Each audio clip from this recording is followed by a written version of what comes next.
Manufacturers don't want you to know this because it can save you a lot of money. Watch this short video to find out why everyone should know these tricks and how incredibly easy they are to use. Because if you have one of these fragrance plugs for the socket, you should never buy the expensive refill packs. Instead, you can open it and open the whole thing up here. If it doesn't work that way, carefully pry it open with a knife. By the way, you can simply pull out these sticks when it is already a little brown and get new ones. I'll link you to some in the video description below. Cut them to the same length and put them back in. Now you can fill them with aromatic oil that is specially made for these diffusers. You can get these online or cheaply at discount stores. Screw everything back on and plug it into the socket. It will work again and you will have saved a lot of money. And if the fragrance from your room spray has run out again, you can take it out. Now take a deodorant that you can buy relatively cheaply at a discount store, remove the cap, then remove the pin from the original can and stick it on here. You just have to make sure that both are about the same height, and then you can place the deodorant here in the device and it will work as before. And since this is much cheaper, you can save some money. If you regularly play board games where you always have to buy blocks like this, stop immediately. Instead, all you need is some laminating film.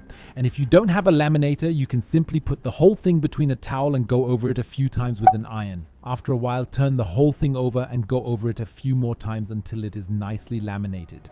Now all you have to do is cut off the corners so that it is cut off flush. And then you can simply write on it and then wipe it off with a damp cloth and use it again and again. Or you can get these special pens. Because these are not conventional ballpoint pens, they have a special function. They will dissolve when exposed to heat. You can rub them with an iron, for example, and all the color is gone again. So you can either erase things from books again, or if you have puzzle books or generally fill in puzzles, you can use these pens to fill them in over and over again. All you have to do is go over it with an iron and everything is erased again. You don't even have to go onto the sheet itself with the iron, just hold it over it when it's nice and hot. This heat is enough to make the color disappear, as you can see here. I'll also link you to these pens in the video description below. And if you have a soap dispenser like this and it runs out at some point, you don't have to buy expensive refill packs. But there is one small thing you need to do. The first step is to carefully pry off the lid with a pair of water pump pliers. These two nupsies on the side prevent you from opening or closing the whole thing again.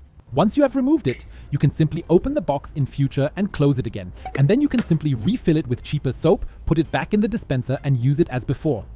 By the way, did you know that there is packaging that everyone always uses incorrectly without realizing it? You can find out what they are and whether you have always used them incorrectly in the video on the screen. Click directly on it.